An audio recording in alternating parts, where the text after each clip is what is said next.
మన పూర్తి దేశం కరోనా మహమ్మారితో పోరాడుతూ ఉండగా 2020లో చైనా మనతో గాల్వాన్ వ్యాలీలో ఘర్షణకు దిగింది. ఈ line of actual control LAC stand of తర్వాత ఇండియా చైనాతో బిజినెస్ రూల్స్ అన్ని మార్చేసింది. దీంతో చైనీస్ కంపెనీస్ ఇండియాలో ఫ్రీగా ఇన్వెస్ట్మెంట్ చేయలేవు. చైనా నుంచి వచ్చే ప్రతి చిన్న పెద్ద ఇన్వెస్ట్మెంట్ కు గవర్నమెంట్ నుంచి డైరెక్ట్ గా పర్మిషన్ అవసరం. దీని వెనక ఉద్దేశం క్లియర్ గా ఉంది. స్ట్రాటజిక్ సెక్టార్స్ ను రక్షించడం, కీలక ఇండస్ట్రీస్ లో చైనీస్ ఎఫెక్ట్ ని కంట్రోల్ చేయడం, ఇంకా ఇండియా యొక్క వేగంగా అభివృద్ధి చెందుతున్న మార్కెట్స్ లో చైనీస్ కంపెనీల ఆధిపత్యాన్ని అడ్డుకోవడం. కానీ ఇవన్నీ ఉన్నప్పటికీ ఇండియాలో అతిపెద్ద సెక్టార్ అయిన ఆటోమొబైల్ ఇండస్ట్రీలో కొన్ని వింత సంఘటనలు జరుగుతున్నాయి. Indian corporate JSW group 2 different Chinese కంపెనీలతో ఆటోమోటివ్ పార్ట్నర్షిప్స్ చేస్తుంది. మొదటిది చాలా సంవత్సరాలుగా MG మోటార్స్ తో ఉంది. కానీ ఇప్పుడు JSW చైనా యొక్క అతిపెద్ద కార్ కంపెనీస్ లో ఒకటైన చెర్రీ ఆటోమొబైల్స్ తో కూడా ఒప్పందం చేసుకుంది. ఇలాంటి పరిస్థితుల్లో చాలా మంది మనసుల్లో ప్రశ్నలు వస్తున్నాయి. చైనాతో ట్రేడ్ లో ముఖ్యంగా EVs విషయంలో ఇంత కఠినమైన రూల్స్ ఉన్నప్పటికీ JSW ఇది ఎలా చేస్తుంది? ఈ స్ట్రాటజీతో JSW ఇండియా లాంటి అత్యంత పోటీ ఉన్న కార్ మార్కెట్ లో విజయం సాధించగలదా? అంతకంటే ముఖ్యమైన ప్రశ్న ఏమిటంటే చైనీస్ ఆటో మేకర్స్ మన రూల్స్ లో ఏదైనా లూప్ హోల్ ని కనుక్కున్నారా?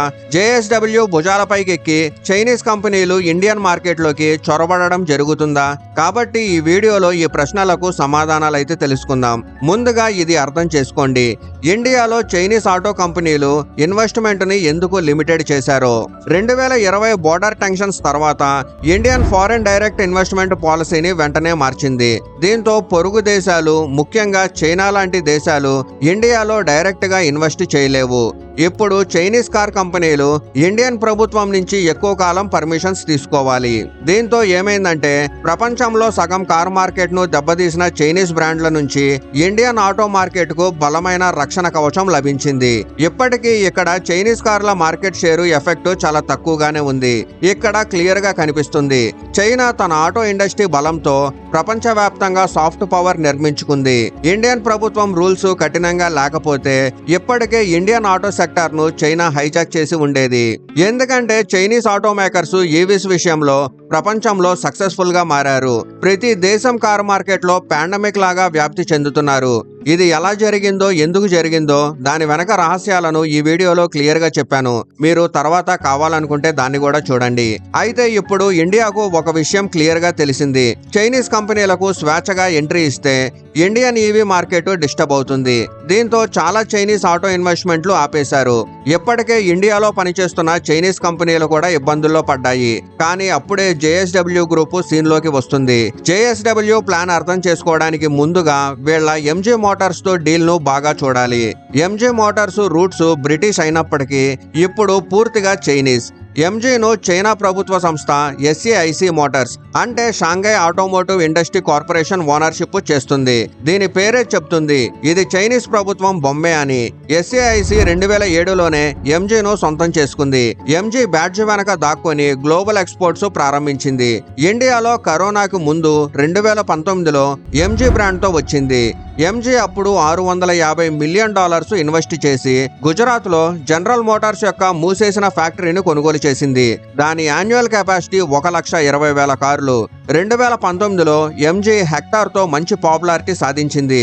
కానీ ఇన్వెస్ట్మెంట్ రిస్ట్రిక్షన్ తర్వాత SAIC కు ఇండియాలో ఎక్స్పాన్షన్ లో ఇబ్బందులు వచ్చాయి. దీనికోసం ఒక ఇండియన్ పార్ట్నర్ ను వెతికింది. అదే JSW గ్రూప్. ఇది మనకు జిందాల్ గ్రూప్ గా తెలుసు.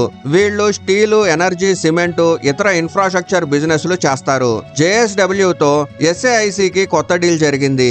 JSW MG మోటార్స్ ఇండియా పేరుతో జాయింట్ వెంచర్ ఏర్పడింది. దీంతో SAIC కు 49% షేర్లు, JSW కు 35% షేర్లు, అంటే దానికి సుమారు $300 మిలియన్ ఇచ్చింది. మిగిలినవి ఇండియన్ ఎంప్లాయీస్, ఇన్వెస్టర్లకు వెళ్తుంది. దీంతో చైనీస్ ఇమేజ్ కొంచెం తగ్గి రెగ్యులేటరీ అడ్డంకులు తగ్గాయి. కానీ JSW ఆశలు పెద్దవి. కేవలం ఒక జాయింట్ వెంచర్ లోనే ఆగకుండా సొంత కారు బ్రాండ్ చేయాలనుకుంది. ఇప్పుడు ఇక్కడ చెర్రీ ఆటోమొబైల్స్ ఎంట్రీ ఇస్తుంది. MGతో జాయింట్ వెంచర్ ఉన్నప్పటికీ JSW చెర్రీతో చర్చలు ప్రారంభించింది. కానీ ఈసారి జిందాల్ ప్లాను పూర్తిగా వేరు. జాయింట్ వెంచర్ కాకుండా కొత్త కార్ కంపెనీ 100% JSW ఓనర్షిప్ లో ఉంటుంది. చెర్రీ కేవలం టెక్నాలజీ అందిస్తుంది, వెహికల్ ప్లాట్ఫామ్స్, ఇంజనీరింగ్ సపోర్టు ఇస్తుంది. అతి ముఖ్యమైన పాయింట్ ఏంటంటే బిజినెస్ స్టాండర్డ్ రిపోర్ట్ల ప్రకారం జిందాల్ గ్రూప్ చెర్రీకి ఈ టెక్నాలజీ ట్రాన్స్ఫర్ కు వన్ టైం ఫీజు మరియు రెగ్యులర్ రాయల్టీ చెల్లిస్తుంది. ఈ ఒప్పందంలో ఈక్విటీ పాల్గొనడం లేదు. అంటే JSW ఇండియాలో చైనా ట్రేడ్ రెగ్యులేషన్స్ ను ఏవి ఉల్లంఘించడం లేదు. బార్డర్ క్లాష్ తర్వాత మొదటిసారి ఒక చైనీస్ ఆటోమేకర్ ఇండియన్ ఫామ్ కు major passenger vehicle technology transfer చేస్తుంది. సింపుల్ గా చెప్పాలంటే ఈ డీల్ లో చెర్రీ కేవలం సరుకు మాత్రమే అందిస్తుంది, అంటే టెక్నాలజీ ఇస్తుంది. కానీ JSW 100% ఓనర్షిప్ అవుతుంది. అయితే కార్ మార్కెట్ లో ఇది కొత్తది కాదు. చాలా వెస్ట్రన్ ఆటోమేకర్స్ తమ టెక్నాలజీని గ్లోబల్ గా లైసెన్స్ చేస్తారు. ఇది ఎలా అంటే టాటా, మహేంద్ర తమ ఎలక్ట్రిక్ కార్స్ లో బ్యాటరీ నుంచి ఇంకా చాలా కాంపోనెంట్స్ చైనా నుంచి తీసుకొని ఇండియన్ ఫేస్ వాల్యూతో అమ్మడం లాంటిదే. ఇప్పుడు JSW తన బ్రాండ్ పేరుతో చెర్రీ కార్లను ఇండియాలో ఏవేవి లాంచ్ చేయబోతున్నాయో చెప్తాను. ప్రస్తుతం JSW 2 SUVలు లాంచ్ చేయడం అనౌన్స్ చేసింది. ఒకటి budget electric SUV iCar V23, రెండవది plug in hybrid Jetour T2 deal segment SUVతో పోటీ పడుతుంది.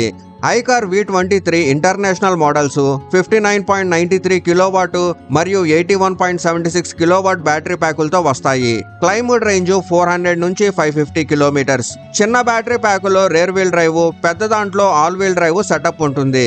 జెటూర్ T2 plug in hybrid 1.5 litre turbo charged petrol engine, 3 speed hybrid transmission. ఈ setup 600 PS power, 910 Nm torque ఇస్తుంది. Best part ఏంటంటే ఇది independent గా పనిచేస్తుంది, ఫ్లెక్సిబిలిటీ, మంచి రేంజ్ ఇస్తుంది. అయితే కొన్ని యూట్యూబ్ వీడియోస్ లో జెటూర్ T2 ఒక్కసారి ఛార్జ్ తో 1000 కిలోమీటర్ల వరకు వెళ్ళొచ్చని క్లెయిమ్ చేశారు. అయితే ఇది రియాలిటీగా మార్కెట్ లోకి వచ్చిన తర్వాతే తెలుస్తుంది. అయితే ఇప్పుడు జెటూర్ T2 కి డౌన్ గ్రేడెడ్ వర్షన్ కూడా ఉంది. 300 PS పవర్ మరియు 600 Nm టార్క్. నా అంచనా ప్రకారం ఇండియాలో 380 PS వర్షనే లాంచ్ అవుతుంది. అంటే JSW 2 రాబోయే కార్లు ఆఫరింగ్ చాలా సాలిడ్ గా కనిపిస్తుంది. కానీ ఇప్పుడు ప్రశ్న ఏంటంటే ఒక చైనీస్ బ్రాండ్ తో ఇప్పటికే ఉండగా మరొక చైనీస్ కార్ మేకర్ తో ఎందుకు హ్యాండ్ షేక్ చేసింది? దీనికి కారణం ఏంటంటే స్క్రాచ్ నుంచి కార్ కంపెనీ చేయడానికి చాలా డబ్బు, టైము పడుతుంది. JSW కి vehicle platforms, material technology, power electronics, complex software, పూర్తి సప్లై చైన్ కావాలి. ఇవన్నీ బిల్డ్ చేయడానికి దీనికి 10 నుండి 15 సంవత్సరాలు పడుతుంది. కానీ చైనీస్ EV కంపెనీలు ఈ ఖరీదైన, టైం తీసుకునే సమస్యలను చాలా చీప్ గా సాల్వ్ చేశాయి. కాబట్టి JSW కి అడ్వాన్స్డ్ బ్యాటరీ టెక్నాలజీ నుంచి లో కాస్ట్ మ్యానుఫ్యాక్చరింగ్, మెచ్యూర్ EV ప్లాట్ఫామ్లు, కొన్ని మీటింగ్స్, డీల్స్ సైన్ చేయడం సమయంలోనే వచ్చేసాయి. దీనికి బాధపడటం కంటే దీని నుంచి మంచి లెసన్ నేర్చుకోవాలి. ఎందుకంటే ఇండియా తన $4 ట్రిలియన్ GDPలో కేవలం 0.66% మాత్రమే EV టెక్నాలజీ R&D పైన ఖర్చు చేస్తుంది. చైనా $20 ట్రిలియన్ ఎకానమీ, తన GDPలో 2.4% EV R&D పైన ఖర్చు చేస్తుంది. అందుకే JSW బిజినెస్ చేస్తున్న కంపెనీలు చిన్నవి కావు. SAIC మోటార్స్ ప్రపంచంలో అతిపెద్ద కార్ కంపెనీస్ లో ఒకటి. 1955 నుంచి కార్లు తయారు చేస్తుంది. దీనికి చైనా ప్రభుత్వం ఓనర్షిప్. సంవత్సరానికి 5 మిలియన్ ప్లస్ వెహికల్స్ ని అమ్ముతుంది. MG, రోవాయి, మ్యాక్సెస్, రైజింగ్ ఆటో ఓన్ చేస్తుంది. జనరల్ మోటార్స్, వోక్స్ వ్యాగన్ తో జాయింట్ వెంచర్లు కూడా ఉన్నాయి. చెర్రీ ఆటోమొబైల్స్ ను చైనా ప్రభుత్వ సంస్థ ఓన్ చేయదు. అందుకే తన EV టెక్నాలజీని ఇండియన్ కంపెనీలకి ట్రాన్స్ఫర్ చేయడానికి సిద్ధపడింది. చెర్రీ మెయిన్ గా ఎక్స్పోర్ట్స్ పైన ఫోకస్ చేస్తుంది. సంవత్సరానికి 2.6 మిలియన్ కార్స్ ని అమ్ముతుంది. ఇంకా 50% ఎక్స్పోర్ట్. ఇది చైనా యొక్క అతిపెద్ద ఎక్స్పోర్ట్ కార్ కంపెనీ. అంటే JSW తీసుకొచ్చే చెర్రీ కార్లు కూడా ప్రపంచవ్యాప్తంగా ప్రూవెన్ బ్రాండ్. ఇప్పుడు అతిపెద్ద ప్రశ్న ఏమిటంటే JSW ఎలా 2 చైనీస్ కార్ కంపెనీలకు ఇండియాలో రోడ్ ఓపెన్ చేసింది?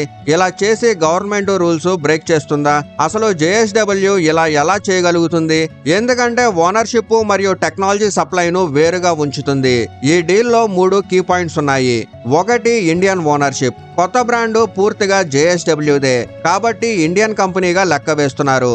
రెండవది టెక్నాలజీ లైసెన్సింగ్. చెర్రీ కేవలం టెక్నాలజీ సప్లై చేస్తుంది, ఓనర్షిప్ ని తీసుకోదు. మూడవది local manufacturing. Make in India పాలసీతో అలైన్ అవుతుంది. దీంతో 2 చైనీస్ కంపెనీలతో పనిచేసిన JSW రూల్స్ అండర్ లోనే ఉంది.